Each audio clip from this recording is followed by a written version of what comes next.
Let me talk a little about the other technique. Давайте еще я немножко расскажу о других методах.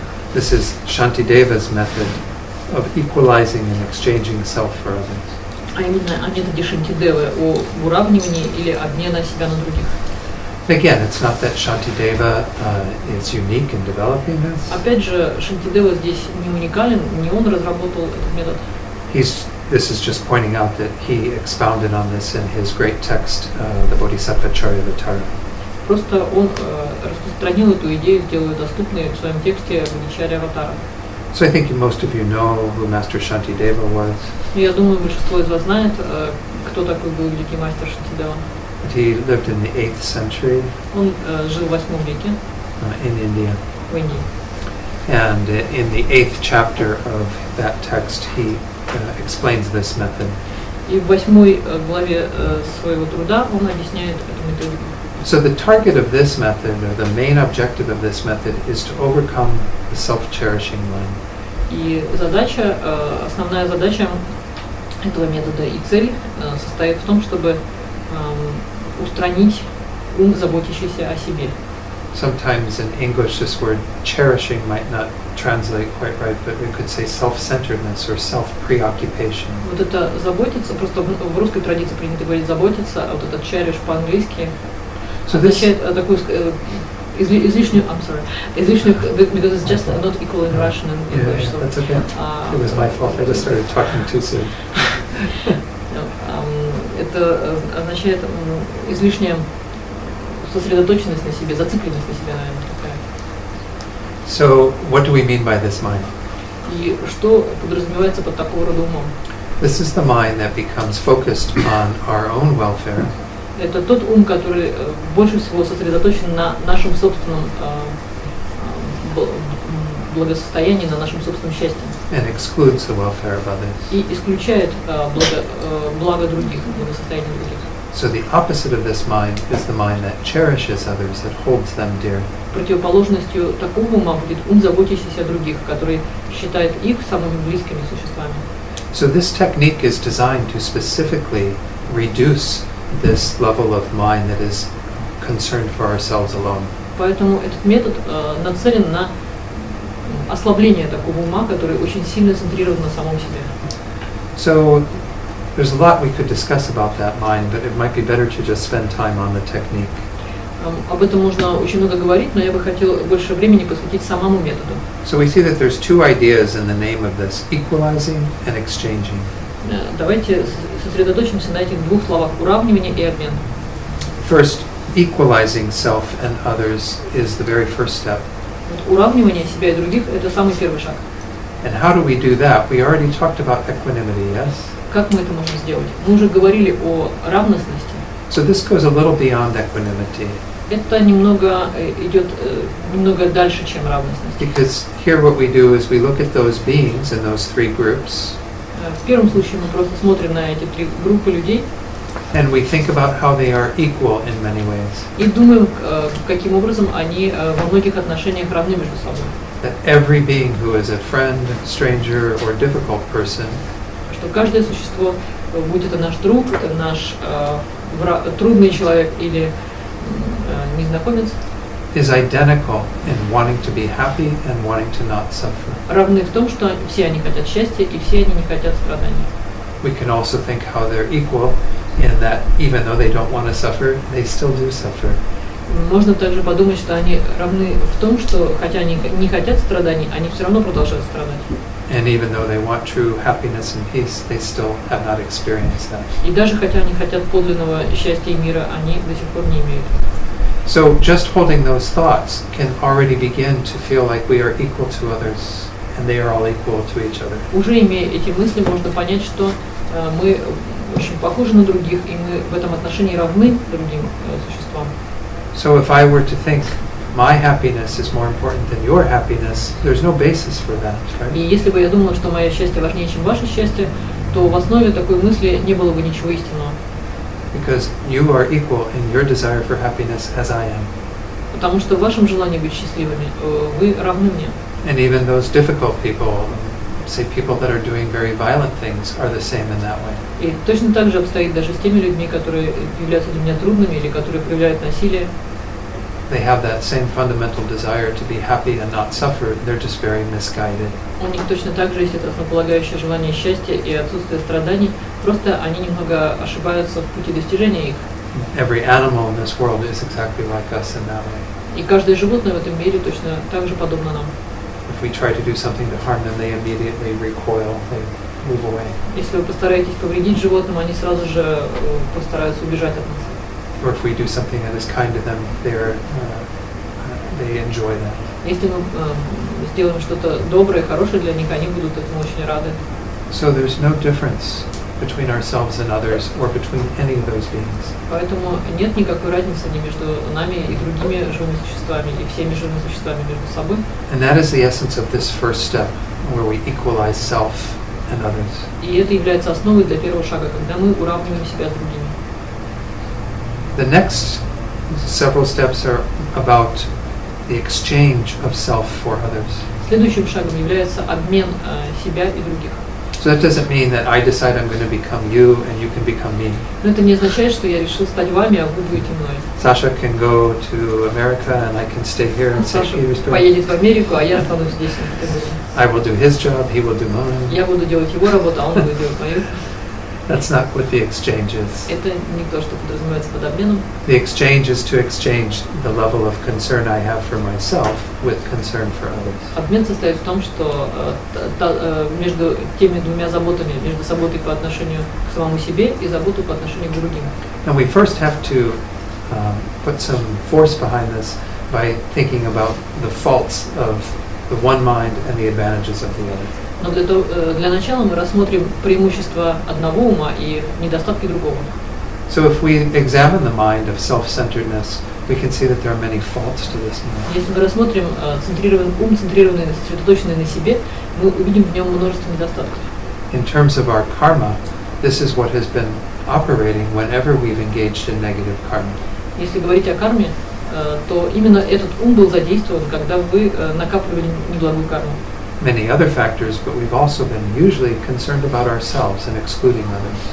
Были было множество других факторов, но всегда был такой ум, который исключает других и центрируется на самом себе.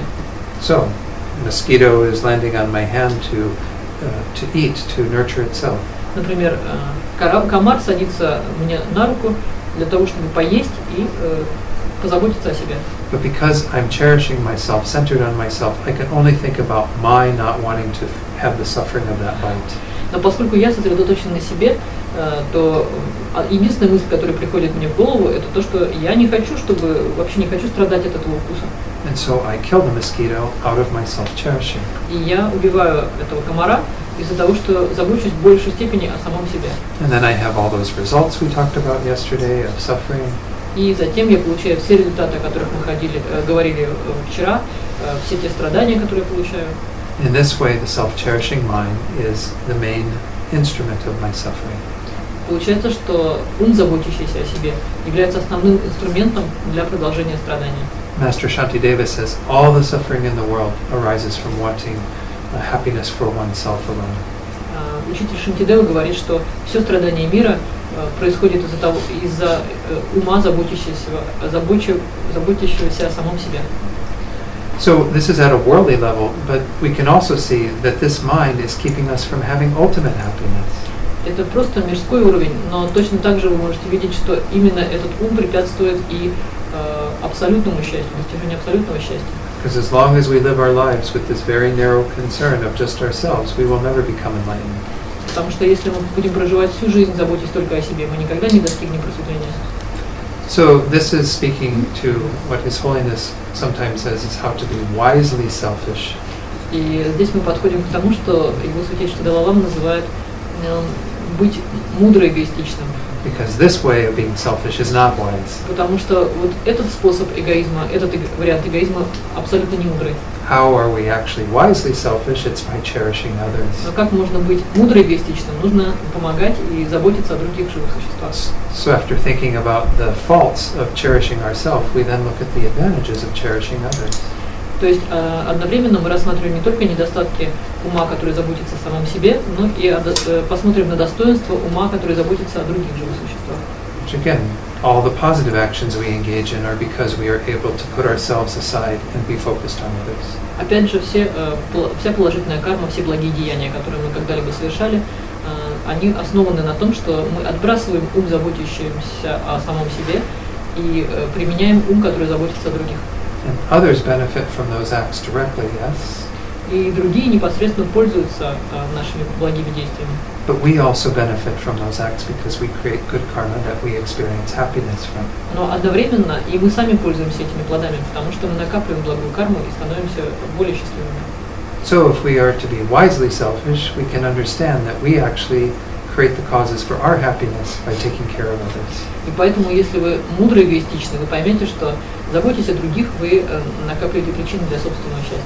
That shouldn't be our main objective. Это не должно быть нашей главной целью. But nonetheless, it's a way to acknowledge that we will get what we need, we just have to find the right way. Но, тем не менее, это способ осознать, что мы получим все, что нам нужно, просто нужно это делать правильным образом.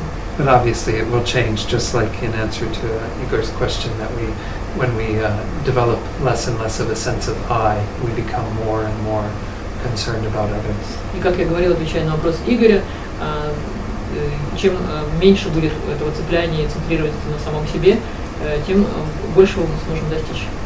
And so being wisely selfish is maybe a good tool where we are now, but that won't be as important later.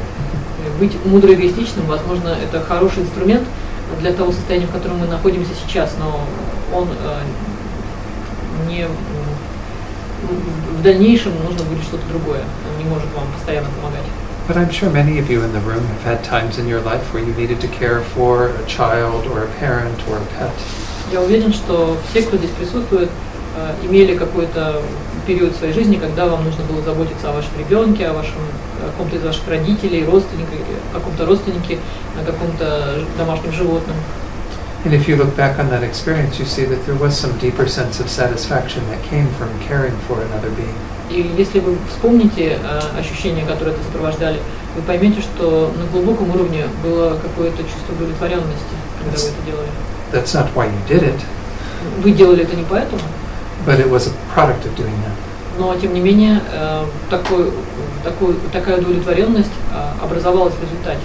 So we actually see that we are our own best friend when we hold others dear.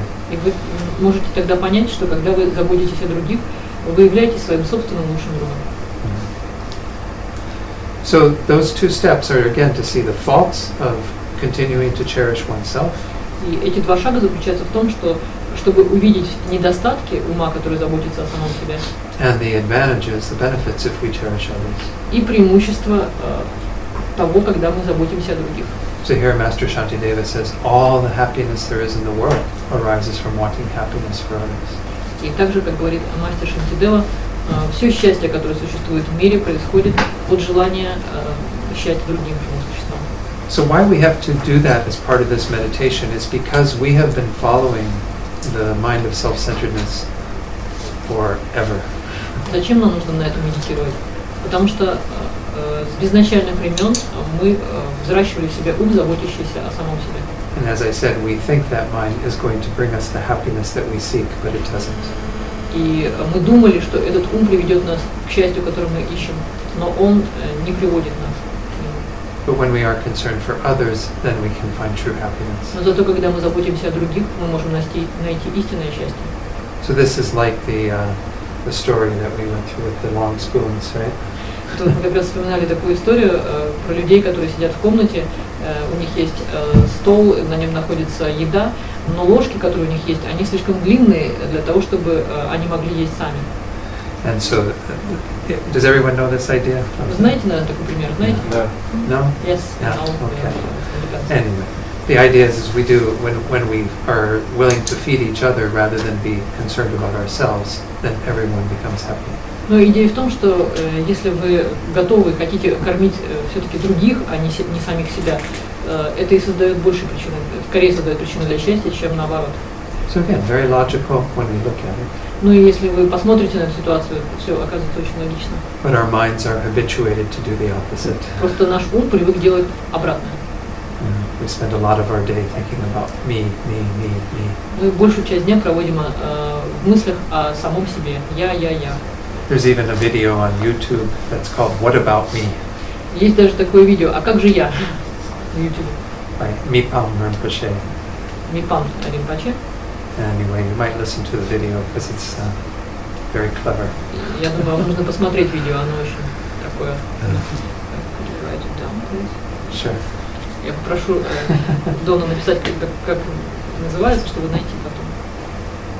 No, they also, Yeah. I remember. What about me?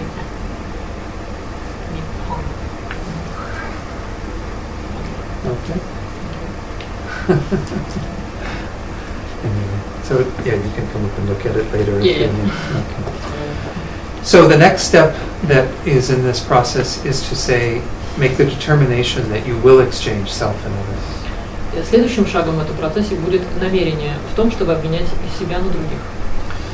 It might seem like it's not a necessary step, but we have to actually say to ourselves that we will engage in this type of exchange. Это не такой уж прям обязательный шаг, но все-таки нам нужно как-то отметить тот факт, что мы поменяем себя и других.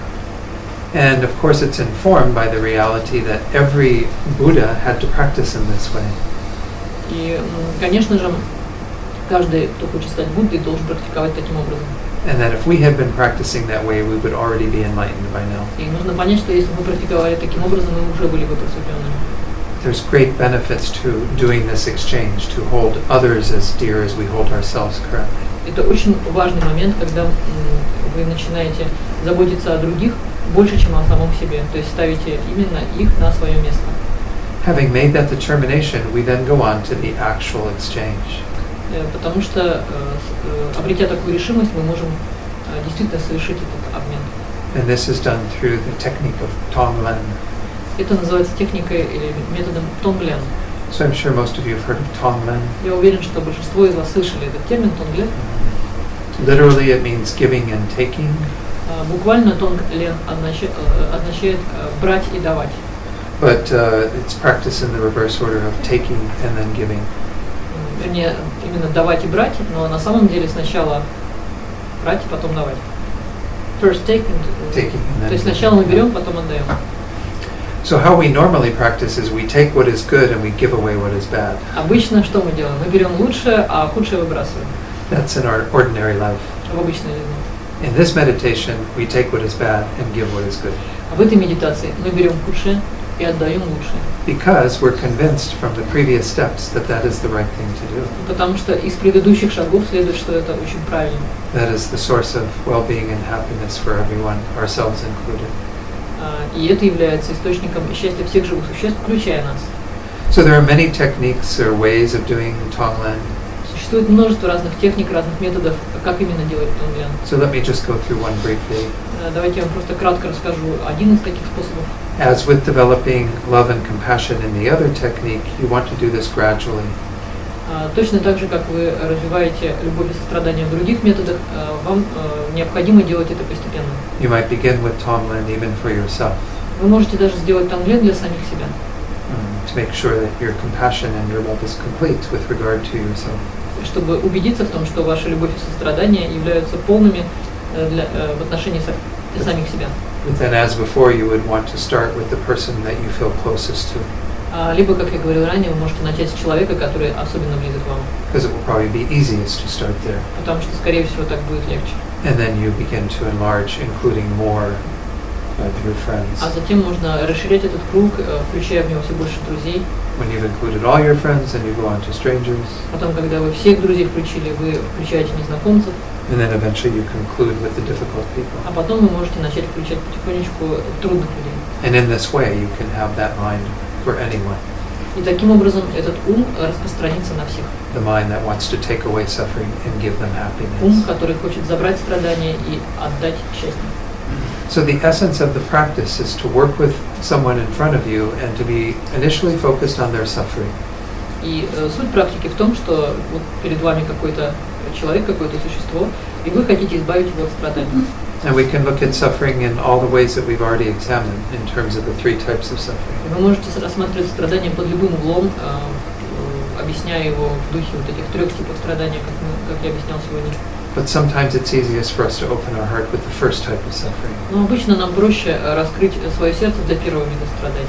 And when we see somebody who's in a lot of pain and suffering in that way, our heart tends to open more easily. Когда вы видите кого-то, кто страдает от боли, физической боли, вам легче открыть свое сердце для пожелания помощи такому человеку. But eventually we have to work with all three levels of Но вообще suffering. неплохо работать со всеми тремя вариантами страданий. And we can generate the same thoughts as before. How wonderful it would be. May you. I will do that. И можно точно так же поэтапно в три этапа работать с этими страданиями. Сначала подумать, как было бы прекрасно, если бы он был избавлен от страданий. Пусть он избавится от страданий. И, наконец, я избавлю его от страданий. So we want to, in this way, build up our compassion for that being. Таким образом, вы будете зарождать сострадание к этому живому существу. And when we arrive at that thought that I will do this for you, И когда вы доходите до мысли «я сделаю это для тебя», then we think what that means is I will take that suffering from you and experience it myself. тогда вы понимаете, что это означает «я заберу твои страдания, и я буду испытывать их вместо тебя». So the main element that is involved here is our willingness to do that. И так здесь главный элемент – это наше желание сделать это. And kind of the courage that goes with that willingness. А именно включая то бесстрашие, которое требуется для совершения такого действия. The American nun Pema Chodron teaches on Tonglen a lot. Американская монахиня Пема Чодрен очень много учений проводит на эту тему. And she said one of her teachers was asked once, aren't you afraid you'll get cancer if you're taking in the suffering of cancer? И она рассказывает, как ее учителя как однажды спросили, не боитесь ли вы, что забирая у человека больного раком его страдания, что вы заболеете раком? Aren't you afraid that you'll actually remove that cancer and you'll experience it? Не боитесь ли вы, что устраняя опыт переживания рака у другого человека, вы начнете его испытывать сами? And that great teacher said, nothing would make me happier. И этот великий учитель сказал, ничто не было бы для меня большим счастьем. So that's the level we want to be at eventually. Это уровень, на котором мы бы, конечно, очень хотели оказаться. But we all have to start where we are. Но нам нужно начать с того, на котором мы находимся сейчас. And if we feel some resistance or fear when we're doing this, then we work with that. Если вы чувствуете какое-то сопротивление, нежелание или страх выполнения такого действия, надо с ним начать работать. And we try to hold ourselves in compassion because of our fear or our worry. И можете проявить сострадание к самому себе, учитывая те страхи и те опасения, которые вы испытываете. But in this part of it, the goal is to get to a place where we would willingly take that suffering from that being.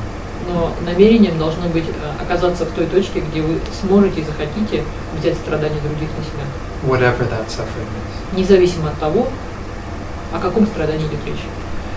So when we get to that place, then we want to do a visualization. И для этого можно, для того, чтобы дойти до этого этапа, можно сделать визуализацию. So the visualization is taught in many different ways as well. Также для такой визуализации существует много разных версий, разных вариантов, она по-разному попадается. But in this tradition, there's kind of two main elements. Но в нашей традиции мы берем два элемента. First, to visualize that the mind of self-cherishing is here at our heart. Сначала мы представляем себе ум, заботящийся о других, у себя в сердце. It's usually visualized as something very dark and very dense, very heavy. Обычно мы представляем себе это как что-то темное, плотное и тяжелое. Because it is like carrying around a great load, a great weight. Потому что, по сути, он так и воспринимается, как некая тяжесть, которую мы постоянно таскаем за собой. And then we visualize the suffering of that being in some form. Затем мы в некой форме представляем себе страдания другого или других живых существ. It's not that we're not thinking about it as suffering, we're just using this as an aid, as a tool to help us. Мы используем здесь страдания как средство для того, чтобы помочь. So it's usually visualized as very thick, hot, black smoke. Обычно страдания другого человека визуализируются в форме плотного, горячего, черного дыма. And what we do in the visualization is visualize that smoke coming into us and going down to our heart center. Мы представляем себе, как как этот черный дым входит в нас и доходит до нашего сердечного центра. And if you feel inclined to do so, you can do that with the breath, with inhaling that smoke. Если вы умеете обладать такой способностью, вы можете представлять себе, как этот черный дым входит с дыханием. So some teachers say when you bring it in, it comes down and it immediately destroys the mind of self-cherishing. Некоторые учителя предлагают представлять себе, как черный дым доходит до сердечного центра и мгновенно разрушает наш ум, заботящийся о себе. But I like to teach where it comes down and it gradually removes this mind. Я предпочитаю постепенную версию, когда дым входит и постепенно уничтожает этот ум. So we bring in a little of the suffering and it begins to eat away at a little of the self-cherishing. Мы вдыхаем некую порцию этого черного дыма, и он уничтожает некую часть этого ума.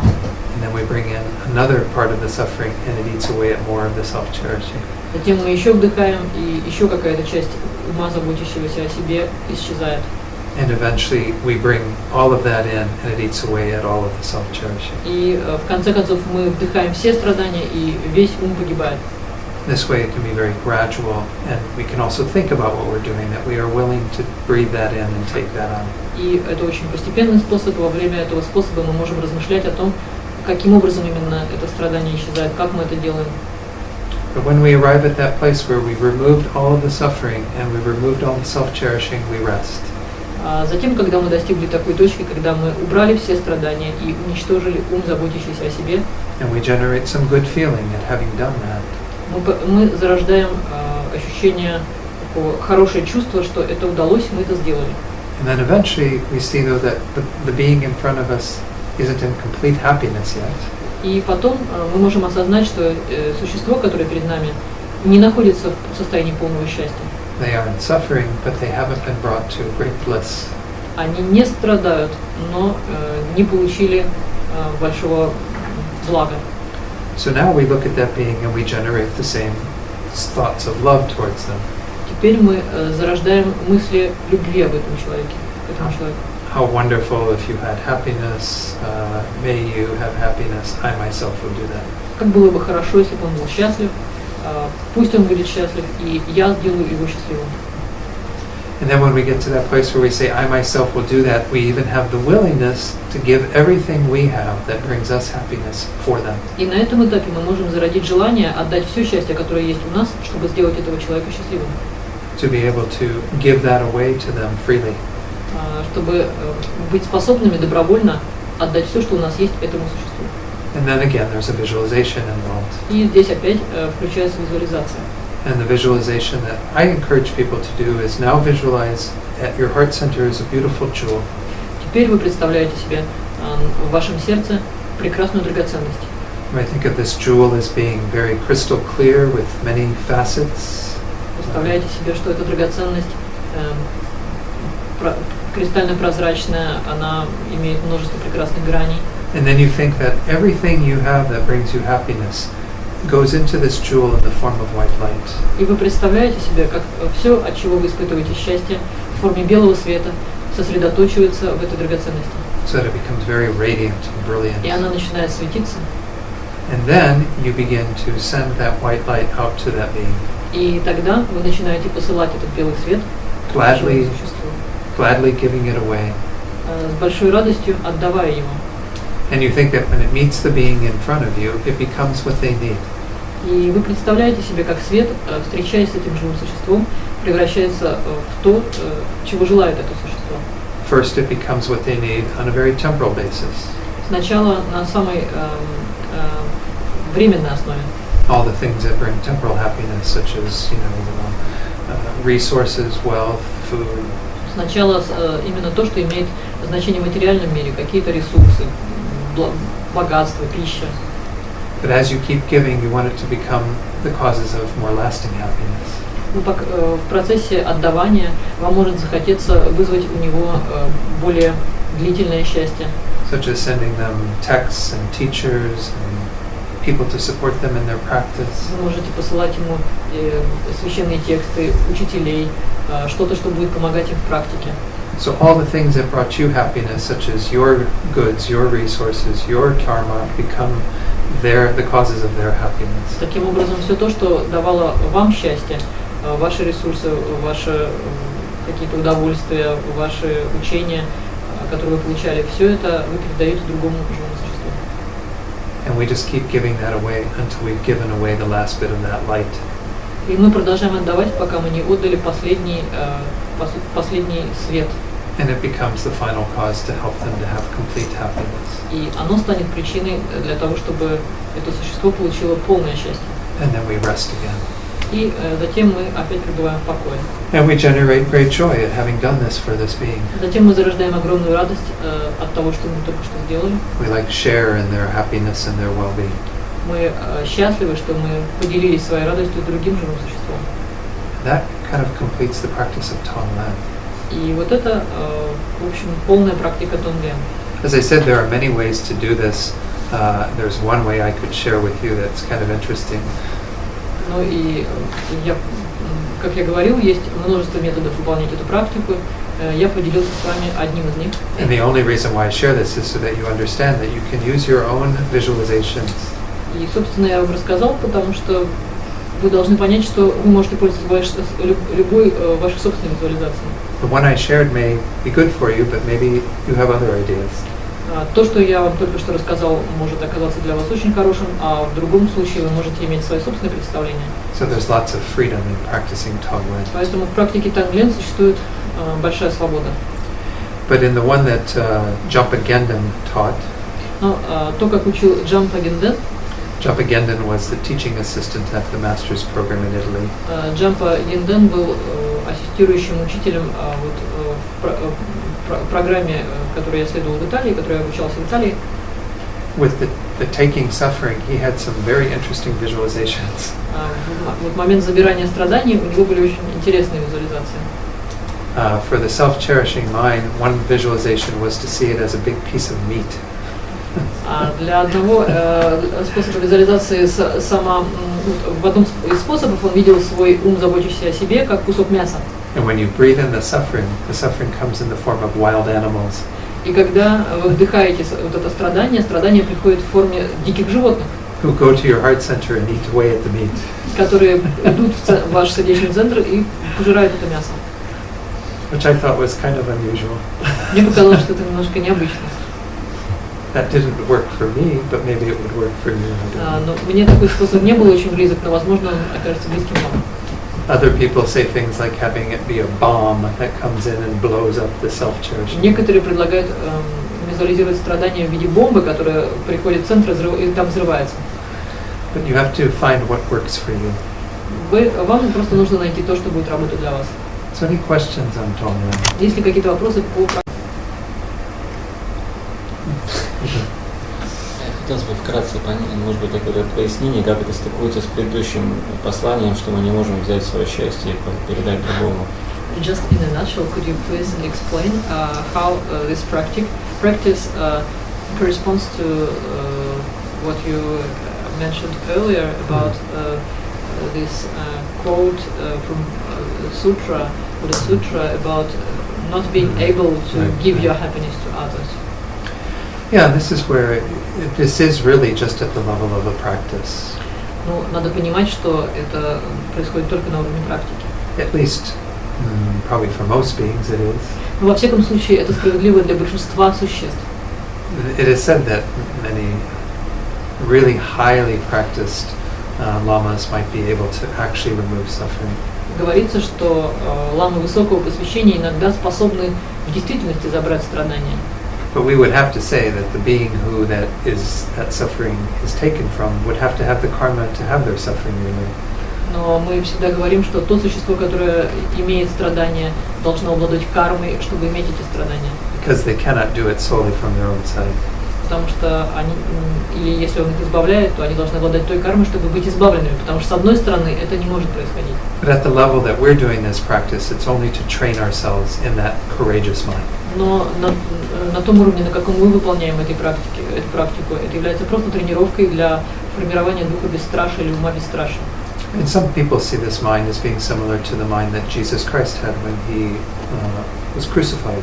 Многие люди считают, что эта практика похожа на пример Иисуса Христа, который позволил себя распять.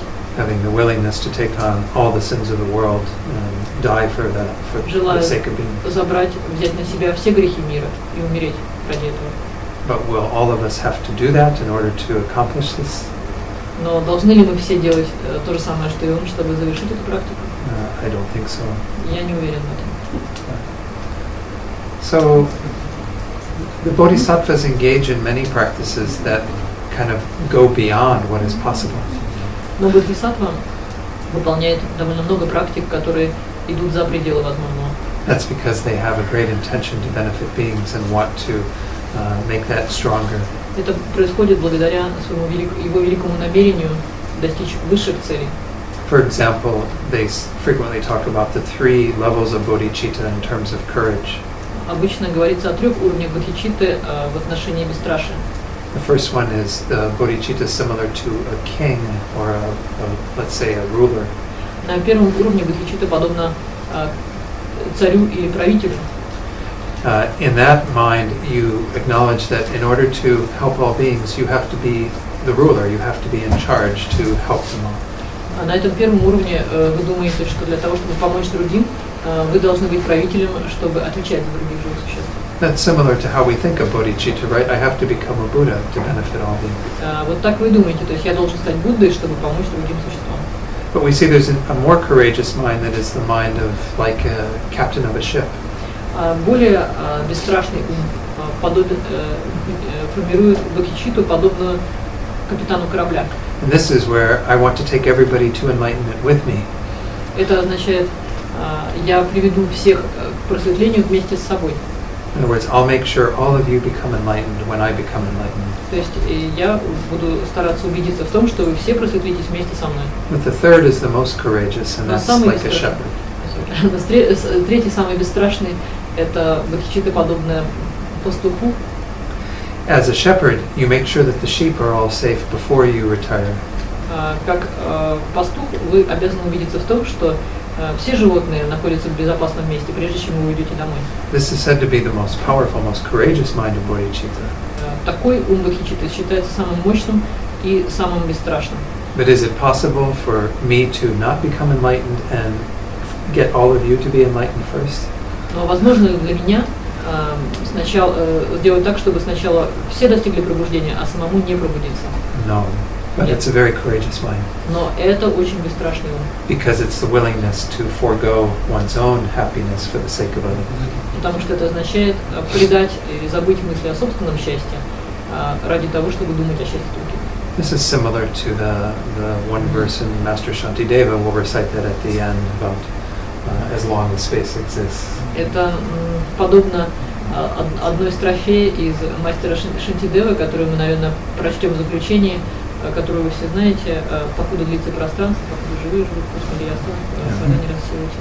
We want to have the willingness to hold back from our own welfare so that others can go first. То есть вы готовы удержать приближение своего собственного блаженства для того, чтобы сначала убедиться в том, что все остальные его достигнут. But the paradox of this is that the more we have that mind, the quicker we become enlightened. Парадокс этого заключается в том, что чем больше в нас главенствует именно такой ум, тем быстрее мы придем к пробуждению. So it's actually not possible Получается, что фактически это невозможно. For everyone to become enlightened before me. То есть невозможно, чтобы сначала все просветлились, прежде чем я просветлюсь. We can want that, but we can't actually have that. Мы можем желать этого, но это не может случиться. And it's good to want that. It's good to want that. Но все равно очень хорошо удерживать такое желание. Because that's a very altruistic intention. Потому что это очень альтруистическое намерение. Okay. All right. Почему так не может случиться? But why is it not possible? Why is it not possible? Because how can I enlighten other beings if I'm not enlightened? Ну, потому что как я могу сделать так, чтобы другие просветлились, если я сам еще не просветлен? I'm not just talking like you all could become enlightened before me. It's just if I want to become the agent to help all of you become enlightened, I have to be a Buddha. Это не означает, что вы не можете достичь просветления раньше меня. Это просто означает, что если я хочу стать таким средством для вас для достижения счастья, то я не могу вам его дать, прежде чем я сам стану просветленным. It's kind of again going back to the doctor analogy. If I want all of you to not suffer from cancer, and I want to be the one to do that, I have to become the doctor first. Опять можно вернуться к аналогии с врачом. Если я хочу, чтобы никто из людей не страдал раком, как я могу сначала лечить вас, прежде чем я стану таким врачом? I mean, sure, I could wait for other doctors to cure those people. Я, конечно, могу позвать других врачей. I could wait for other Buddhas to То enlighten есть я могу me. попросить других Будд, чтобы они дали вам эту влажность. But that's not taking responsibility. Но это не то, что мы называем принятием на себя ответственности. So this is a path of taking responsibility. А мы говорим о пути, ведущем к принятию на себя обязательств. And again, it's fed by these ideas that we looked at, of feeling close to others and so on. То есть, опять же, это все очень близко к тем идеям, которые мы рассматривали, считать других живых существ очень близкими к нам. Okay? Okay. У нас же есть природа Будды, может, с этим связано. Что связано с этим? А что мы можем других пустить перед себя, потому что у нас If уже we есть have природа the Будды. Buddha nature, maybe we have this ability to give this happiness first to others and later to ourselves. Well, I don't know. We'd have to think about that. Не знаю, об этом нужно подумать. Because again, even though I have Buddha nature, doesn't mean I have all the abilities of a Buddha. Ну, просто если мы скажем, у меня есть природа Будды, еще не означает, что мы уже Будда. I have to have those abilities first before I can truly Мне help. сначала нужно получить все свойства Будды, все его преимущества, прежде чем у меня будут такие способности. Buddha nature alone isn't enough. Сама по себе природа Будды недостаточно. Because all beings have Buddha nature. Потому что у всех живых существ есть природа Будды. It's like a seed, you can eat the fruit of the seed. Yeah. Просто как, например, семя, то же самое, если у вас есть семечко яблони, это же не значит, что вы можете питаться уже яблоками, которые еще не выросли. Yeah, you have to actually have the fruit, the result, before you can produce that for others. Сначала нам нужно иметь плод, чтобы поделиться им с другими. But again, it doesn't mean we don't help people now in what ways we can. Но это не значит, опять же, что мы не можем помогать людям теми способами, которые нам доступны. Otherwise, I wouldn't be here teaching Dharma, right? Иначе я бы не приехал сюда и не учил вас кармы. I would tell, when Lama Zopa says to teach, I would say, I have to be a Buddha first to teach. Получается, что если бы Лама Зопа пригласил меня вести курс, я бы сказал, нет, я сначала должен стать Буддой. So we do what we can with what knowledge we have and what abilities we have. Поэтому мы делаем то, что мы можем на том уровне, на котором мы находимся, с теми способностями, которые у нас есть. In this way, we all can become teachers to others because of what we do possess. И в этом смысле каждый из нас может быть учителем для других на том уровне, который у нас есть. But can we enlighten someone completely? Но можем ли мы просветлить других, кого-либо полностью? It's questionable. Это пока еще большой вопрос. Это же, извините, пожалуйста, но это же от них зависит, как в примере зуба Будды, да, то есть, может быть, если ученик, так сказать, видит учителя в чистой форме, то он может получить результат. Вы сами говорите, это уже от ученика исходит. But he said it depends on them. So if students like tooth of Buddha sees like Buddha, so he got enlightened. Yeah, I mean, it's possible. Ну да, конечно, это возможно. Yeah. These things are possible, but from our side, we would want to be the most qualified to be able to do that. Но с нашей стороны нам нужно желать достичь максимальной квалификации, чтобы иметь возможность помогать другим. And that's why the path is as important as the result. Именно поэтому путь столь же важен, как результат. Because we need to continually improve our qualities in our mind. Потому что нам нужно постоянно совершенствовать качество нашего ума.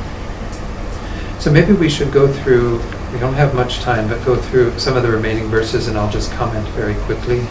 Знаете, у нас осталось уже очень мало времени, поэтому давайте, наверное, еще несколько строк прочитаем, и я дам на них краткий комментарий. Just so you can use this text if you'd like as part of your daily practice. Так, чтобы вы могли пользоваться этим текстом в вашей ежедневной практике. So maybe the next one that has to do with even if I develop only bodhicitta, the three types of morality. Вот начнем тогда со следующей, да? Все нашли вот с места, но только это практикуют, да?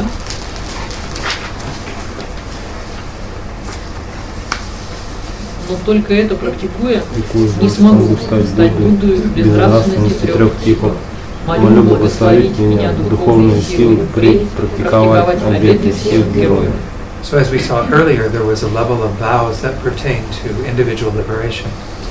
И как мы говорили ранее, и есть уровень обетов, который соответствует уровню индивидуального освобождения. There's also a level of vows that apply to the Bodhisattva path. Есть другой уровень обетов, который относится к пути Бодхисаттвы. The three types of morality refer to the three ways that we practice those vows in essence. Три типа нравственности относятся к трем типам путей, на которых мы практикуем эту нравственность. First, we avoid any transgressions of our vows or of negative behavior in general. Первое, мы стараемся избегать негативного поведения. Secondly, we engage in the virtuous activities that are the opposite of that. Второе, мы стараемся развивать благую деятельность, которая является противоположностью такого неблагого поведения. And third, we do whatever behavior will be of benefit to other beings. И затем мы делаем все в наших силах для того, чтобы оказать помощь или принести благо другим живым существам. And this third one is really what defines the Bodhisattva vows. Вот этот третий путь, он как раз дает какое-то определение обетам Бодхисаттвы. Because the Bodhisattva vow, in essence, is to do whatever it takes to benefit others so that they can become enlightened. Потому что обеты Бодхисаттвы подразумевают делание любого, чего угодно, только чтобы оказать помощь другим живым существам. And again, that's a really broad way of looking at it. И опять это очень такой общий взгляд на все. The specific vows, there are 18 root downfalls. Если говорить конкретно, то есть 18 коренных падений. And if we break any of those, do any of those downfalls, we have broken our vow. И как только мы совершили одно из этих 18 коренных падений, мы нарушили наши обеты Бодхисаттвы. So it is important to study those ahead of time before taking them, so we become familiar with them. Поэтому прежде чем взять на себя обеты Бодхисаттвы, необходимо изучить эти коренные обеты, чтобы коренные падения, чтобы понимать, о чем идет речь. As well as study the 46 secondary vows. И также необходимо изучить 46 дополнительных обетов. And again, those can all be accessed through various materials. И опять же, они излагаются совершенно в разных текстах. But it is good to receive commentary from masters on this. И необходимо еще получить комментарий от какого-то просветленного мастера на эти обеты. Or at least someone who has studied them. Либо хотя бы от того, кто их уже изучил. So, without the Bodhisattva vows, you cannot become enlightened. Но без принятия на себя обетов Бодхисаттвы вы не можете достичь пробуждения. They're frequently referred to as part of what we mean by engaged bodhicitta, practical bodhicitta. Это имеет отношение к тому, что мы называем практические бодхичитты или бодхичитты действия. The bodhicitta we've spoken about so far is what we would call aspiring bodhicitta or wishing bodhicitta. То, о чем мы говорили до этого, называется вдохновенные бодхичитты или бодхичитты намерения. Master Shantideva says that the aspiring bodhicitta is like the desire to go somewhere, like to go to Paris. Ну и мастер Шантидева говорит, что вдохновенная бодхичитта или бодхичитта намерения похоже на желание куда-то поехать, например, поехать в Париж. But engaging bodhicitta is the actual going there. А бодхичитта действия – это ваше действительное действие, ваша поездка в Париж. So we can want to become enlightened, but unless we engage in the vows that lead us there, we will never become enlightened. То есть мы можем хотеть достичь просветления, но если мы не возьмем на себя ответственность, не возьмем на себя обеты, мы никогда не достигнем просветления. Let's go on to the next verse. Давайте прочтем следующий стих. Когда умиротворение помехи устраню, и высший смысл учения в прозрении увижу, молю благословить меня, чтобы скорее достичь единства двух – прозрения и умиротворения. So while that previous verse was mostly about morality, this verse is about the two other higher trainings. Если предыдущая строфа относится по большей части к нравственности, то дальше мы говорим, в этой строфе мы говорим о двух высших парамитах или двух высших совершенствах. So again, the three higher trainings I talked about in regard to the middle scope. Я говорил о них, рассказывая о средней колеснице. But as I said, we can say they are the same essence in the great scope, just that we have more additional practices. И я говорил, что мы также можем говорить об этих высших парамитах, высшей колеснице, если у нас будет время. So in this first part where it says, once I have pacified distractions to wrong objects, that means once we've developed very deep meditative stabilization, concentration. В строке, где говорится об умиротворении помех, говорит, имеется в виду ум покоя, да, то есть шамат. And correctly analyze the meaning of reality refers to developing wisdom or special insight. Прозрение или правильное видение реальности, здесь мы говорим о втором типе медитации, о випашане. So then, when we are able to bring those two together for a union of shamatha and vipassana, calm abiding and special insight, then we have a very powerful mind. Но когда нам удается совместить эти два, ум покоя и ум прозрения, то есть шаматху и випашану, тогда у нас действительно очень сильный ум, очень сильный уровень тренировки высокий. And this is what is essential to realizing emptiness in this non-conceptual way. И это очень важно для постижения, для неконцептуального постижения пустоты. A non-conceptual direct realization of emptiness is the only thing that will remove these obscurations I mentioned. А неконцептуальное или прямое постижение пустоты, именно только оно может устранить все препятствия и все обращения.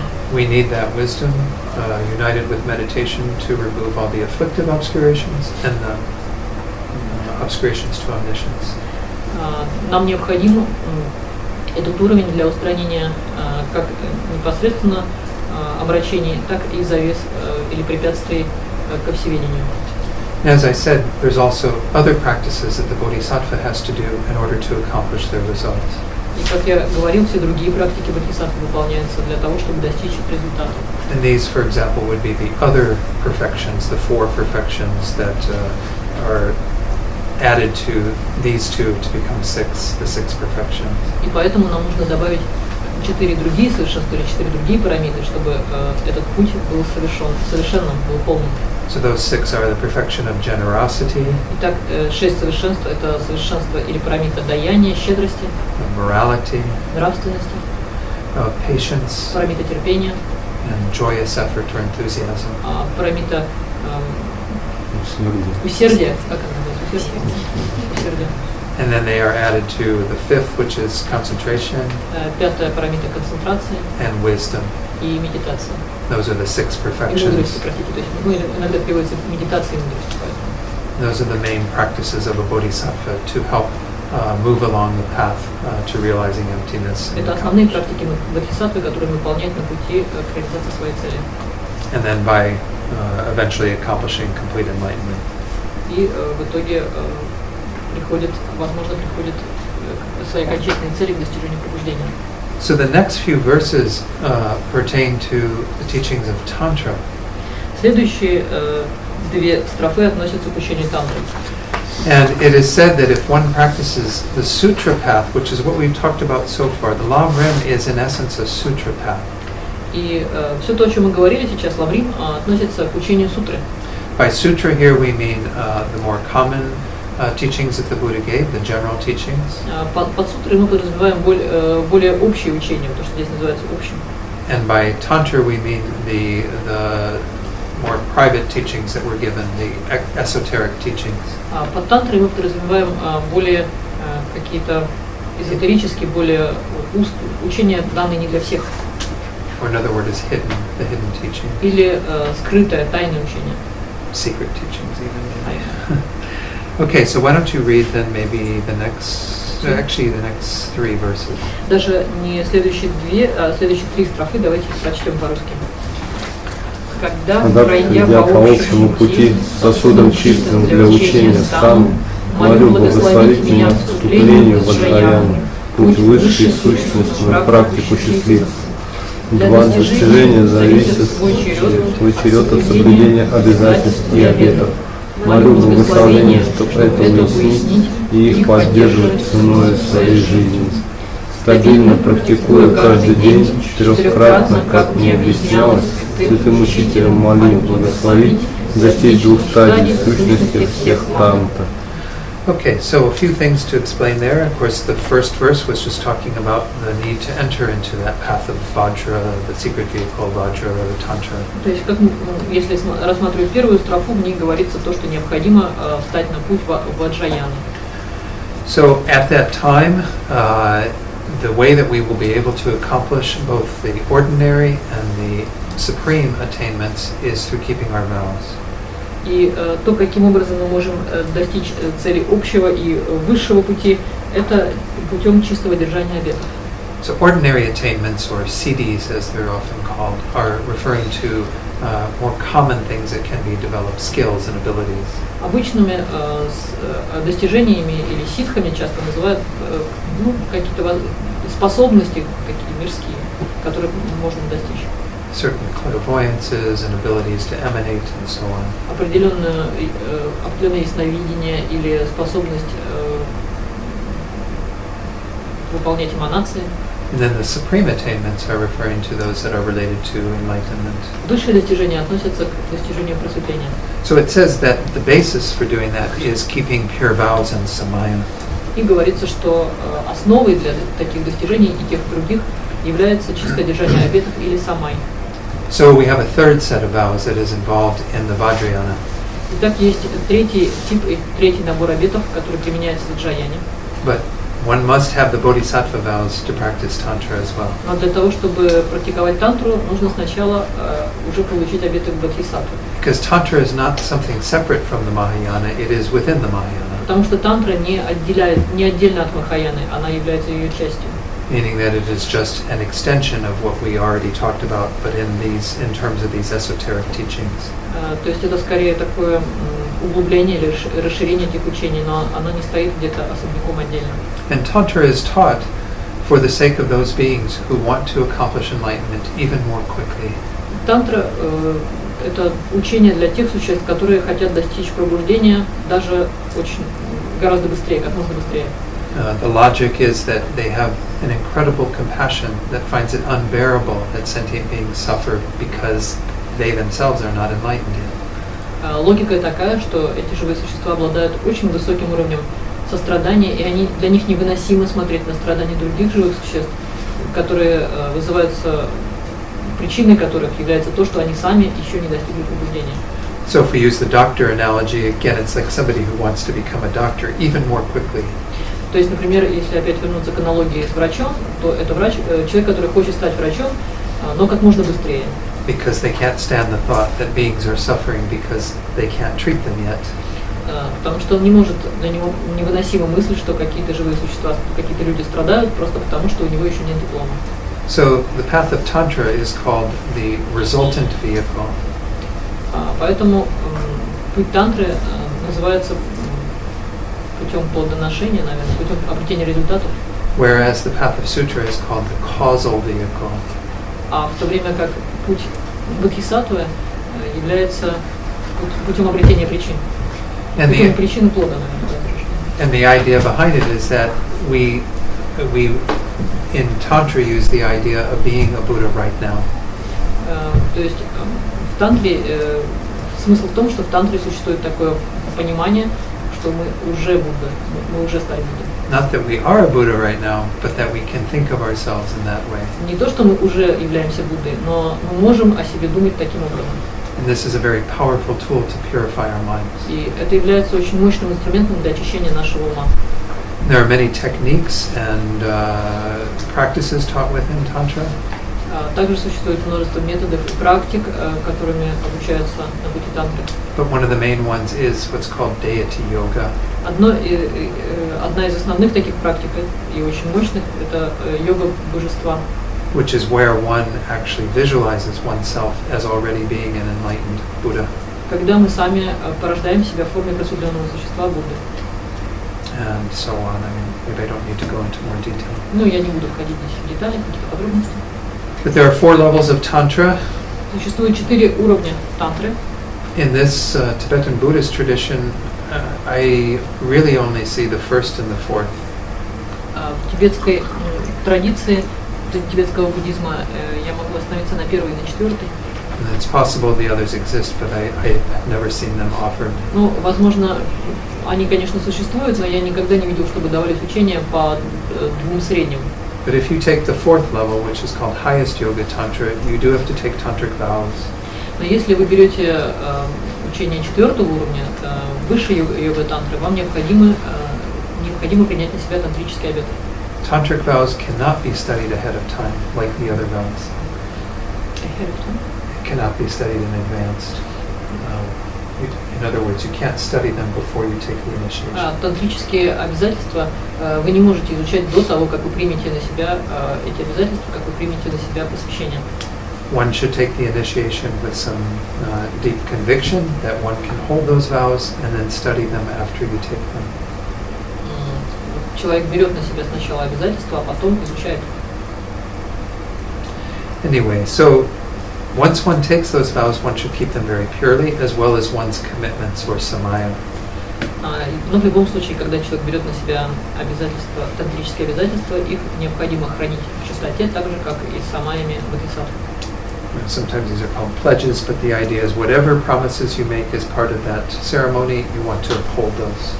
Это означает, что любые обязательства, которые вы взяли во время церемонии, вы должны хранить. But to practice deity yoga or any tantric practices requires empowerment. Но практика, тантрическая практика, требует того, чтобы вы сначала получили посвящение. And finally, the last verse that we recited had to do with, in highest yoga tantra, there are two stages. И последняя строфа из прочитанного говорит о том, что у нас есть две стадии. The first stage is called the generation stage, where you do things purely at the level of imagination. Ну, имеется в виду на тантрическом пути. То есть и первая стадия – это стадия зарождения. То есть вы должны чисто представлять себе то, что у вас появится на следующей стадии. Imagining that you are a Buddha in this pure realm, this mandala. Вы представляете себе, что вы божества в чистой земле, находитесь в мандале. And then in the completion stage, you actually accomplish that. А на стадии завершения вы в действительности становитесь божеством. Using very subtle techniques, you are able to accomplish that with using the subtle energies in this body. И используя тончайшие энергии в вашем теле, вы можете этого достичь. Or, as I mentioned, when we talked about death, it can even be accomplished in the death process with the mind of clear light. Или, как я говорил ранее, это может, стадия завершения может произойти, быть завершенной в момент смерти. In fact, it is said that Lama Tsongkhapa achieved enlightenment in the process of death in intermediate state. Говорят, что Лама Цонкапа достиг пробуждения именно на промежуточной стадии, на стадии Бардо. But if we are practicing a particular tantra, we often want to do a retreat on that particular practice. Ну, выполняя какую-то конкретную тантру, мы часто делаем ретриты по этой практике. And ideally in retreat we would want to do 4 sessions. That's why that is mentioned, because it's a very powerful way to keep one's mind in that space of deity yoga. И в идеале делается затворничество в 4 сессии, потому что это позволит вам сохранять внимание ума именно на этой тантре. So I know many of you are already practicing highest yoga tantra. Я знаю, что многие из вас уже практикуют высшую йога-тантру. But for those of you who are thinking about doing that, it's good to, again, do some study in advance, at least of what the basics of Tantra are.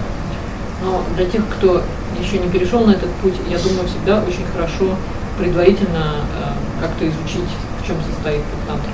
Many of the practices are only talked about after initiation, but some of the basics can be taught in advance. О многих практиках вы сможете получить понятие только получив посвящение, но некоторые базовые вещи обсуждаются еще до посвящения. So any questions on Tantra? Есть ли вопросы по тантре? Ну, уточнить про вторую стадию. Первое мы представляем чистое, да? What about the second stage completion? Because on the first stage we imagine being a deity. What happens on the second stage? Well, again, on the second stage there are a variety of practices working with subtle energy in the body. На второй стадии есть совершенно различные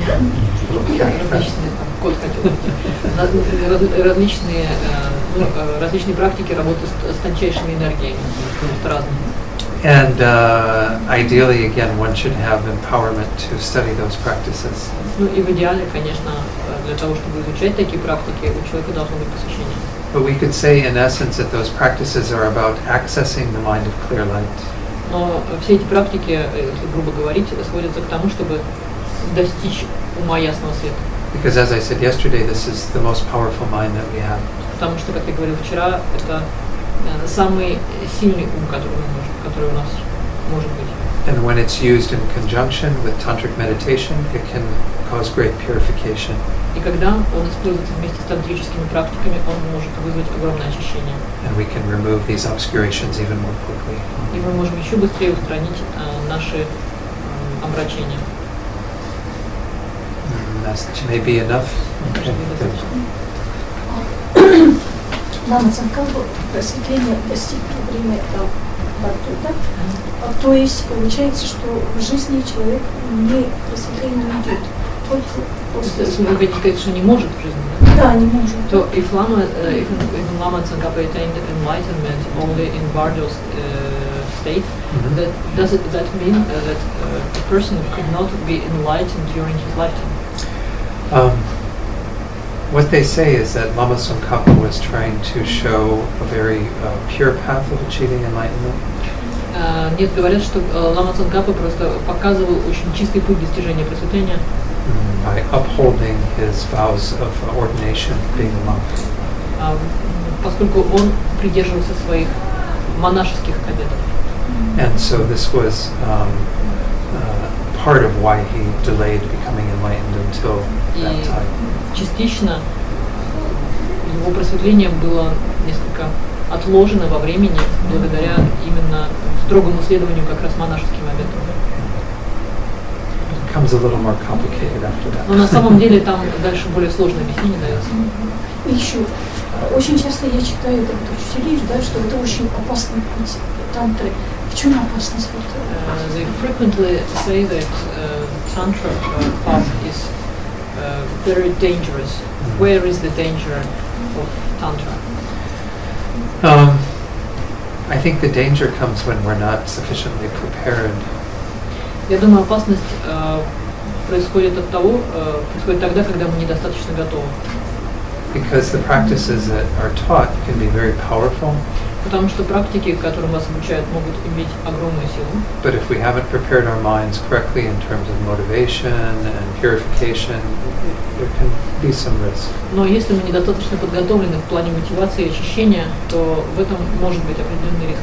So I think the danger comes if we think we can bypass or go around all of the lower teachings and go straight to Tantra. Но я думаю, в основном опасность состоит в том, что вы можете подумать, что вы можете обойти все стандартные обычные практики и непосредственно сразу прийти к результату. Lama Tsongkhapa himself taught what are called the three principal aspects of the path. Сам Лама Цанкапа учил трем основным аспектам, трем основам пути, which are sutra teachings that we need to have in order to practice Tantra well. И они говорят о том, что нам необходимо учение сутры для того, чтобы практиковать тантру. And those are renunciation, bodhicitta, and correct view of То есть emptiness. отречение, бодхичитта и истинное видение пустоты. So I think the biggest danger is if we don't prepare ourselves and just think we can do Tantra without all that. Я думаю, истинная опасность в том, что мы можем просто не готовиться, ничего не делать, а просто думать, что тантрический путь позволит нам сразу все получить. But maybe other teachers would say there's other dangers. I don't know. Возможно, другие учителя будут учить вас каким-то другим опасностям, скажут, что есть другие опасности, это я не знаю. So that's why I just encourage everybody to study where they are and not feel like they have to jump ahead so much. Но во всяком случае всегда очень полезно изучить свою собственную ситуацию и не слишком забегать вперед, не слишком делать какие-то прыжки. As we've seen over this weekend, there are many teachings in Tibetan Buddhism. Как вы видели, собственно, в течение этого курса мы изучили, что есть много разных учений в тибетском буддизме. The sutra path is very involved, and tantric path is even more involved. И more intricate. И, собственно, в сутре содержится очень много всего, но и в тантре также очень много всего. So, just to be patient and to do what we can at the level that we're at. And if we have taken tantric empowerment and we felt we weren't ready, that's okay. We will be ready eventually. Ну и просто делайте то, что вы способны на вашем уровне. Если кто-то взял на себя тантрические обязательства, принял тантрическое посвящение, но он чувствует, что он еще не готов, в этом нет ничего страшного. Keep doing the best that you can, and eventually you will have the strength behind your sutra practice to practice tantra well. Просто делайте то, что вы в силах хотя бы делать, не оставляйте это полностью, и в какой-то момент практика сутры подготовит вас для того, чтобы вы могли все-таки вернуться к этим тантрическим обязательствам и практикам. Maybe let's read the last two verses because they are helpful in kind of closing off these teachings. Давайте прочтем две последние строфы, потому что они очень полезны, очень мощные, и они как раз закрывают это учение. Пусть те, кто вывел меня на путь, благой, и те, с кем вместе продвигался, жизнь долгую живут. Молю благословить на усмирение помех и внутренних, и внешних. Пусть я во всех рождениях всегда с учителями совершенными пребуду, не потеряя их, пускай с блаженством вкушу учения, легко пройду пути, все стадии их завершу, и быстро достигну состояния владжаодержца. So we see these last two verses are very powerful aspirations. То есть, как вы видите, две последние строфы включают в себе очень мощные благопожелания. And it's making that sincere wish that we are able to accomplish the complete result as quickly as possible. Они позволяют вам зародить искреннее желание, чтобы завершить все этапы и достичь пробуждения. But recognizing that just as we saw in the first verse, we are dependent upon the gurus to accomplish that. И здесь мы признаем, вот как в первой из прочитанных двух строф, признаем значимость опоры на учителя для того, чтобы достичь этого. Not again that the gurus will enlighten us, but that we need them to help our enlightenment. Не в том смысле, что просто учитель сам просветлит нас, но в том, что нам нужна необходима опора на такого учителя. So that last line, may I quickly attain the state of Vajradhara. Vajradhara is the tantric form of the Buddha. Что такое ваджрадержец, о котором здесь говорится, ваджрадержец или ваджадара, это тантрическая форма Будды. So in essence it means us attaining our own Buddhahood within that path. То есть суть этого сводится к тому, чтобы достичь состояния Будды. So again, I kind of left the outline behind, but I think most of the outline is pretty clear. I've talked about the perfection. Ну, я немножко отклонился от нашего плана, но я думаю, что некоторые пункты, которые я так или иначе обошел, они достаточно понятны. Just at the very end there, just to maybe say one brief thing about selflessness of persons and selflessness of phenomena. Можно в заключение просто сказать несколько слов о бессамостности личности и бессамостности феномена. When we talk about those two, we're simply talking about the same emptiness or selflessness. Когда мы говорим об этих двух понятиях, это то же самое отсутствие самосущей природы. Just whether we're talking about a person, which would be I or any other person. Но понятно, что когда мы говорим о человеке, о существе, будь то о самом себе или о каком-то другом человеке, or it would be any other phenomenon. Или о других любых феноменах. So we're simply talking about realizing that same emptiness with regard to a person or other phenomena. То есть мы осознаем в любом случае ту же самую бессамостность, ту же самую пустоту, как в отношении существа, человеческого существа, так и в отношении феномена. And there are other techniques for realizing emptiness that are specific to each of those two. И существуют другие методики, связанные с этими двумя типами бессамостности. And so hopefully you'll get a chance to study those as well at some time. Надеюсь, что у вас будет шанс изучить это все в свое время. But the technique that I used of looking at dependent arising is a very powerful tool to do that. Но метод, который я рассматриваю, метод взаимозависимого возникновения, является очень мощным инструментом для достижения такого понимания. In fact, it's said to be the king of reasonings, the most important reasoning. Фактически это может быть ключевое какое-то основополагающее размышление, которое позволяет постичь все остальное. Because it allows us to find a way to negate inherent existence, but still establish existence. Потому что он нам позволяет отказаться от признания самосущей природы за объектами, но в то же время не отрицать их полностью. In other words, to find the middle way between two extremes. Другими словами, найти срединный путь между двумя крайностями. The extreme that would hold to inherent existence. Крайность признания вечного самосущего существования. Or the extreme that would deny existence at all. Или крайность полного отрицания в целом. So dependent arising allows us to negate inherent existence and still have existence. То есть этернализм и нигилизм, как говорится в нашем Ламриме, то есть все-таки стараться придерживаться срединного. So again, there are many teachings on this that I would encourage you to pursue. И опять же, существует множество учений, которые наставят вас на этом пути. And I would encourage you to stay, if possible, if you've been studying Gelugpa, to stay within the Gelugpa tradition in terms of teachings on emptiness. И то, что я вам предлагаю, если вы изучаете и исследуете линию Gelugpa, то придерживаться взглядов Gelugpa, то есть взглядов именно этой традиции. And why I say that is not to put down any other views of emptiness. Почему я это говорю? Не для того, чтобы как-то принизить другие традиции, другие взгляды на пустоту. But to say that it's very important that we understand one thoroughly before we look at any other ideas. Просто вы должны понять, что прежде чем смотреть на какие-то другие традиции, нужно очень глубоко понять ту традицию, которую вы уже взялись изучать. This is even what they say in the monasteries to the monks. Даже точно так же говорят обычно монахам в монастырях. And to the nuns that are studying at that level. Или монахиням, когда они находятся на таком уровне изучения. Is to make sure that they understand their own system very clearly before they look at others. То есть сначала убедиться в том, что вы уже хорошо познали свою собственную систему, и потом только изучать, как-то рассматривать другие. When we have a good foundation in this presentation, then we can maybe look at other presentations. Когда мы хорошо поняли такое наше изложение, мы можем посмотреть на изложение других систем. Okay, so any final questions? Есть ли какие-то заключающие вопросы или комментарии? No? Yes? Или да? Спасибо. Thank you. Спасибо. Проникновение, что? No, The question Svetlana asked already, and I already transferred to you about Nigma. Oh, right. Well, it was very brief what I was going to say about my experience in Nigma. Что касается моего нигмапинского опыта, просто был задан вопрос, поскольку Дон говорил в пятницу, что у него будет такой опыт, это будет очень кратко.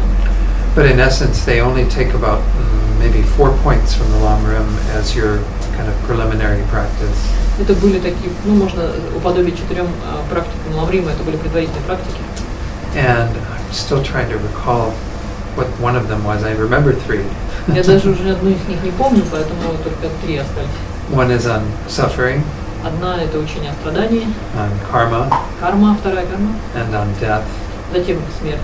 I think the fourth one is it's this human life. 4 вроде бы касалось человеческого существования, человеческой жизни.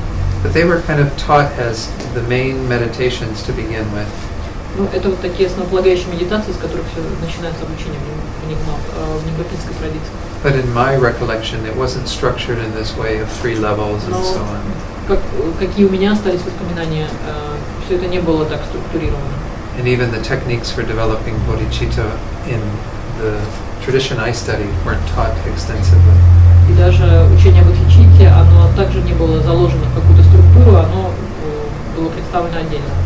They were taught in terms of some practice of tonglen and compassion, but not this very set instruction.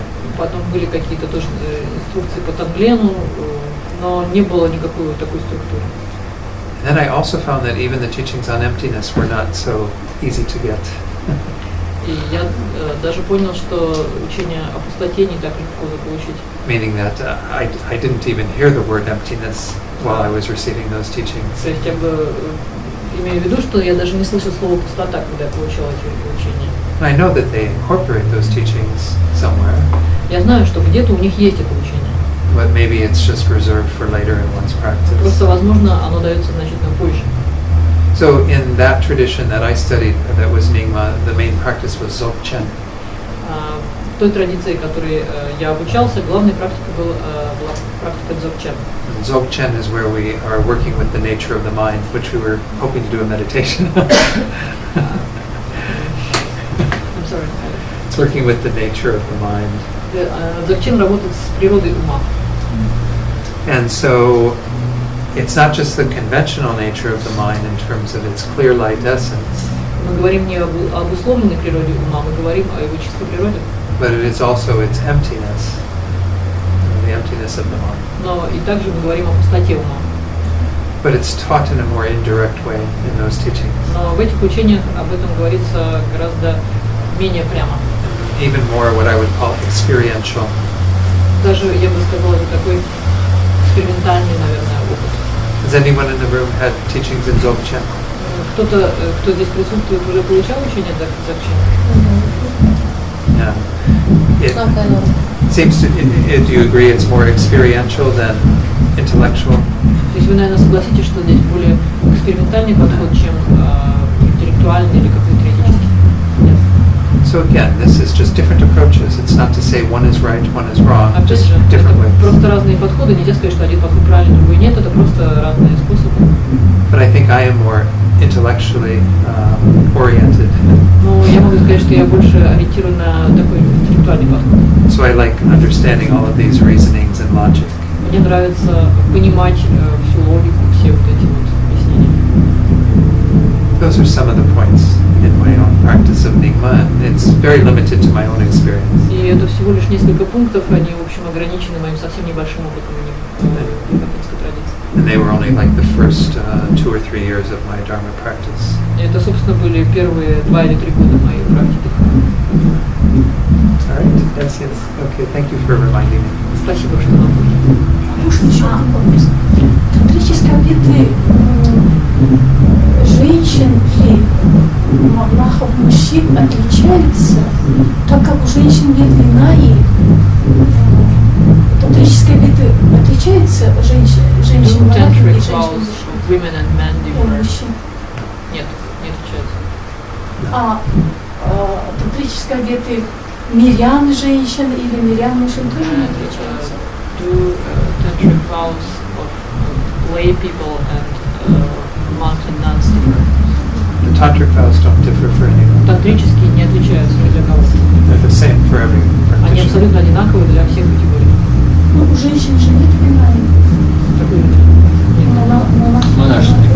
Because women don't have vinaya. Well, now, but you were saying tantric vows. If we go to the pratimoksha vows, then it's a different story. Нет, вы говорите о тантрических обетах, они не отличаются. Если говорите об обетах пратимокши, они отличаются. So the vows for a monk, for a fully ordained monk or a fully ordained nun are different. Обеты для полностью посвященного монаха или монахини отличаются. They are different in quantity. The nuns actually have more vows than the Они отличаются по количеству, монахини обычно обетов больше. And you are right that in the Tibetan Buddhist tradition, they have lost the transmission of the fully ordained nuns. И это правда, в тибетском буддизме традиция полностью посвященных монахинь была потеряна. So those women who are nuns in the Tibetan Buddhist tradition frequently go to the Chinese Buddhist tradition to get fully ordained. Поэтому для того, чтобы получить полные обеты монахини тибетского буддизма, им приходится переходить в китайский буддизм. Because there is no one in the Tibetan Buddhist tradition who can give those vows. Потому что в тибетской традиции нет никого, кто мог бы дать эти обеты.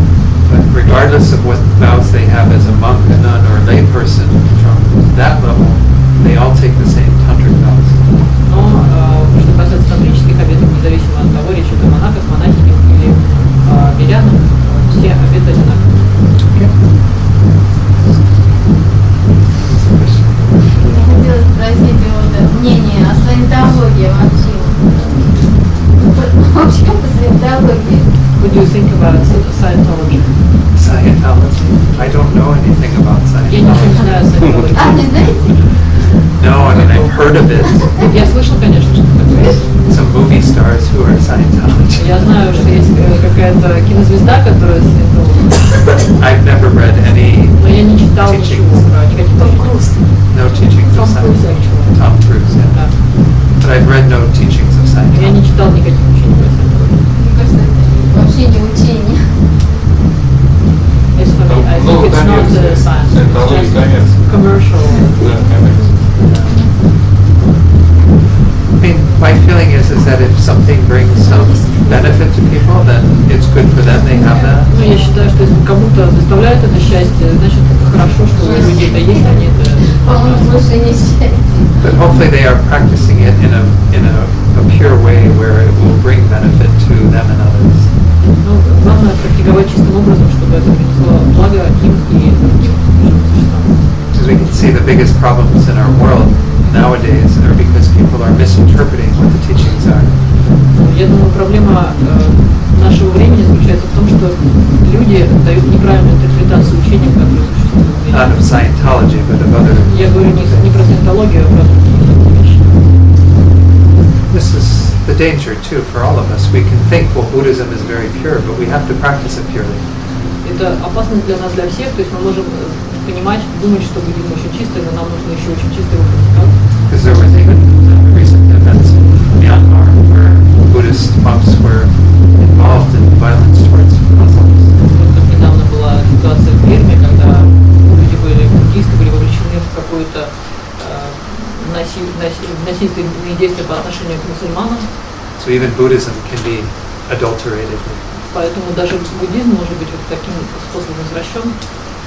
So, I don't know. Так что не знаю. Wow, really raining. Дождь. Maybe auspicious sign, I don't know. Наверное, это, надеюсь, что это благоприятный знак. Да, конечно. Еще вопрос у Игоря. Игорь. Ну вот в этой связи, вот какое-то у меня демотивирующее впечатление оставило вот это заявление, что путь пастуха на самом деле невозможен.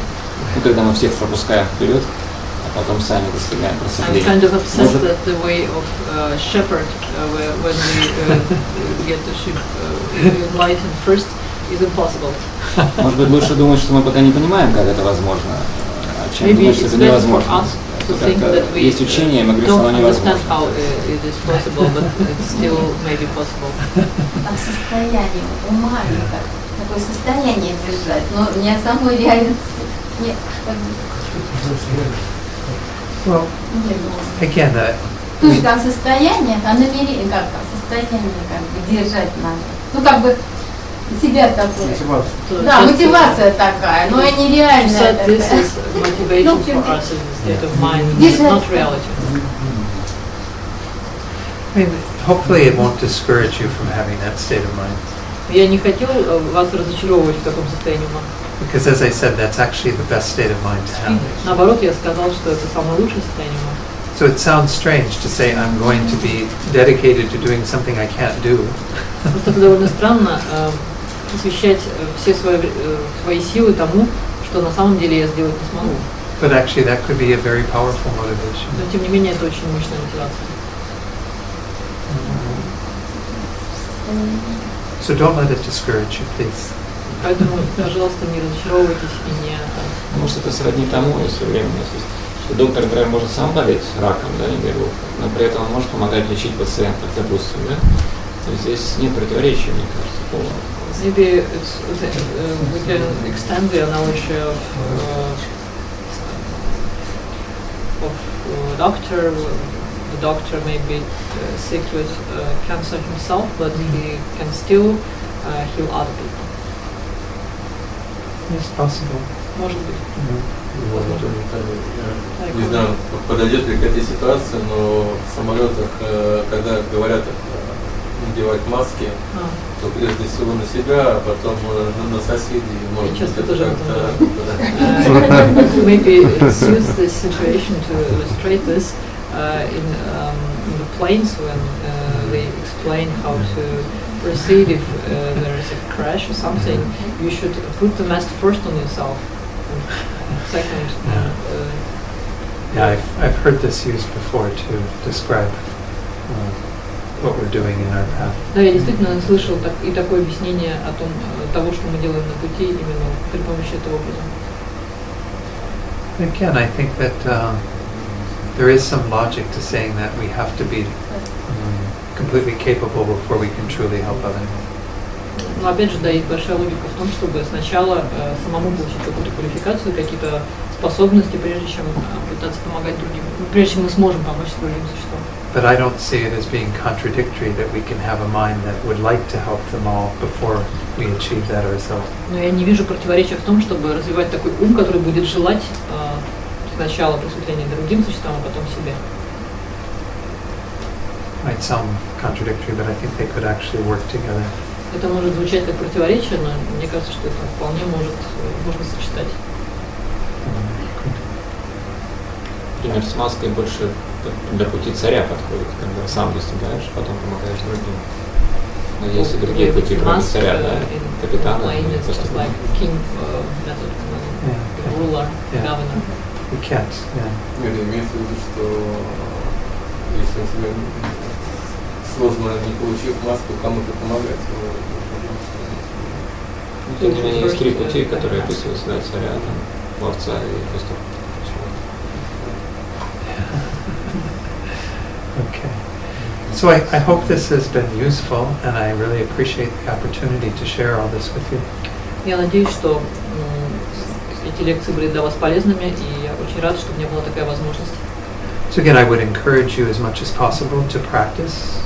И, конечно, я очень советую вам как можно больше практиковать. To continue your study and to meditate. Продолжать свои исследования, изучение буддизма и медитировать. But to try to have some continuity to it. Но постарайтесь делать это на постоянной основе, как-то без перерыва. If we only practice, once a week, maybe it's not so powerful.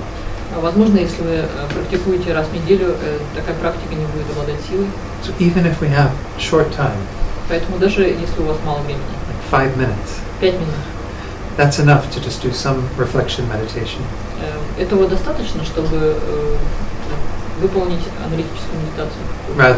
Rather than saying, oh, I'm just going to skip it today. Вместо того, чтобы говорить, ладно, сегодня пропущу. Because there is power when we do at least something every day. Потому что есть определенная сила, когда вы делаете что-то ежедневно.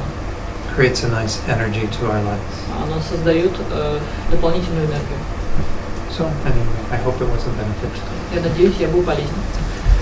So maybe we can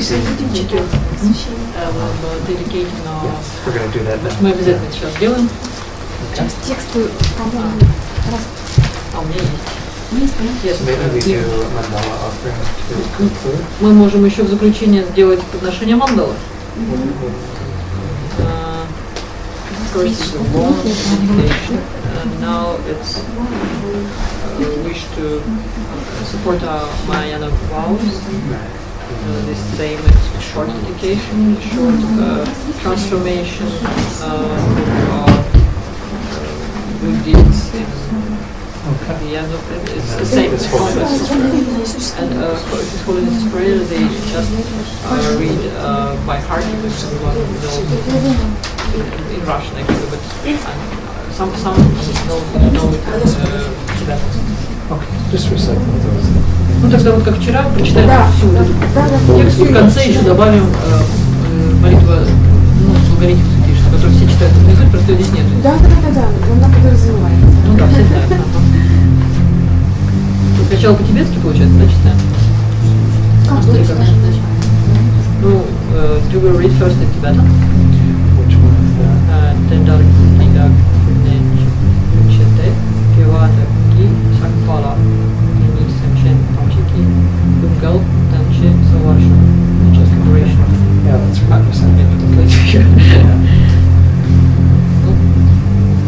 Так, по-русски дочитаем. Russian. Пусть все существа, что есть в мире повсюду, учения телесным и душевным страданиям, силы моих добродетелей смогут счастье и радость обрести. Пусть ни одно существо не страдает, пусть никогда проступков и зла не совершает, пусть никто не будет унижен и устрашен, подавлен душевно и отягощен. Пусть все слепые формы увидят, пусть все глухие звуки услышат, пусть все чьи тела трудом измождены, найдя себе воздух, оздоровятся.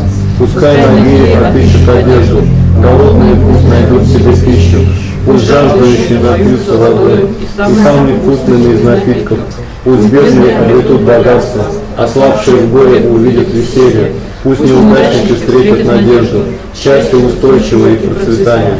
Пусть попадают дожди в свое время, пусть урожаи будут богаты, пусть все лекарства дают результаты, благие молитвы дают пусть плоды. Пусть все, кто болен и недомогает, скорее излечится от всех своих хворей. Пусть любые недуги, что только есть в мире, пускай никогда опять не возникнут.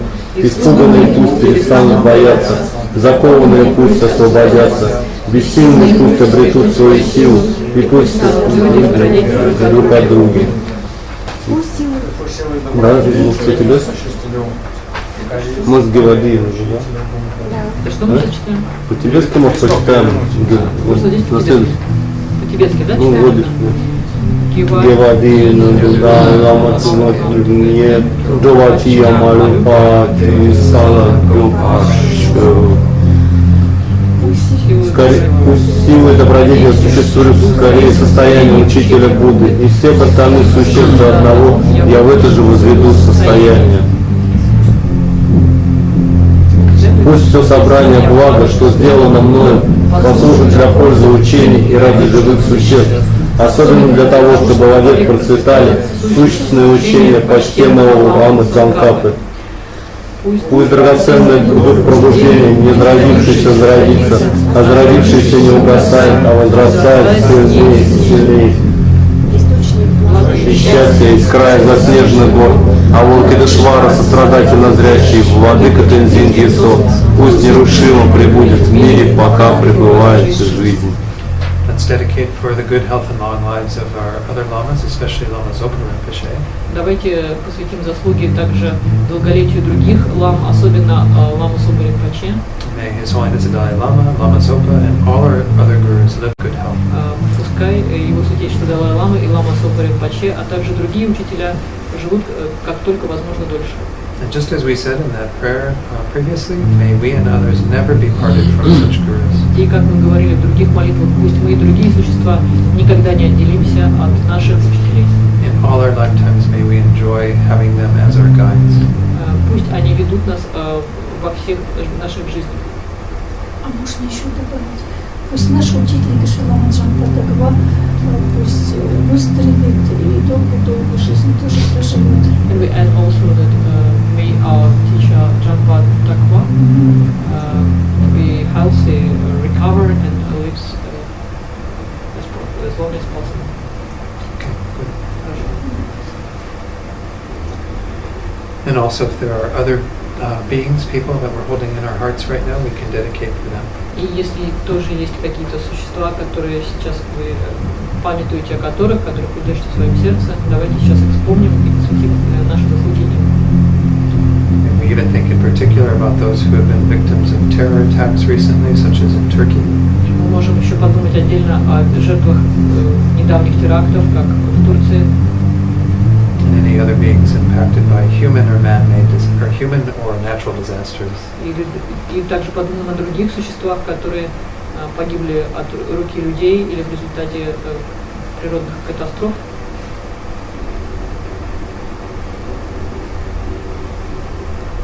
Thank you all very much. Спасибо.